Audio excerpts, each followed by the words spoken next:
BPL 2026 এসেছে নতুন নিয়ম, নতুন দল আর একদম নতুন ট্রফি। সব মিলিয়ে এক ভিন্ন রকম আবহ দেশের ক্রিকেটে। বিসিবির লক্ষ্য, ফ্র্যাঞ্চাইজি এই টুর্নামেন্ট এবার হবে স্বচ্ছ। বিপিএল এর 12তম আসরকে সামনে রেখে বিসিবি ঘোষণা করেছে নতুন সাইকেল, নতুন ফ্র্যাঞ্চাইজি ও আপডেটেড নিলাম নীতিমালা। 5 বছরের এই সাইকেলে অংশ নেবে 6 দল: Chattogram Royals, Dhaka Capitals, Noakhali Express, Rajshahi Warriors, Rangpur Riders ও সিলেট টাইটান্স। নিরাপত্তা, আর্থিক সক্ষমতা এমন সব পরীক্ষায় উত্তীর্ণ হয়েই দলগুলো পেয়েছে অনুমোদন।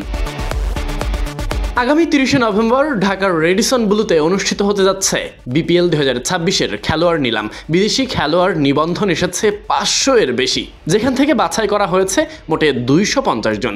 বেস প্রাইস $10,000 থেকে $35,000। প্রতি দলে বিদেশি কেনার বাজেট $3,50,000।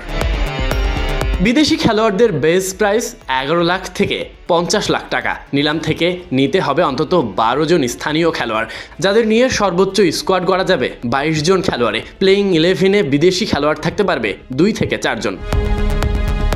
এবারের বিপিএল আসছে নতুন থিম সং, মাতবে দেশের ক্রিকেট নতুন উন্মাদনায়। মাঠের ক্রিকেট পাবে স্প্রিট, কিন্তু আসরের সবচেয়ে বড় আকর্ষণই হচ্ছে ট্রফি। বিপিএল 2026 থেকেই ব্যবহার হবে একদম নতুন ডিজাইনের ট্রফি, যা শুধু একটি শিরোপাই নয়, বরং লিগের নতুন যাত্রা। আধুনিকতার সঙ্গে যুক্ত হচ্ছে টুর্নামেন্টের আলাদা মর্যাদা। অফিসিয়াল ঘোষণার মতো উন্মোচন হবে খুব শীঘ্রই। ট্রফিটিই হবে এবারের আসরের সবচেয়ে আলোচিত visual centrepiece. Sadiq Ahmed Sunny, BD Cric time.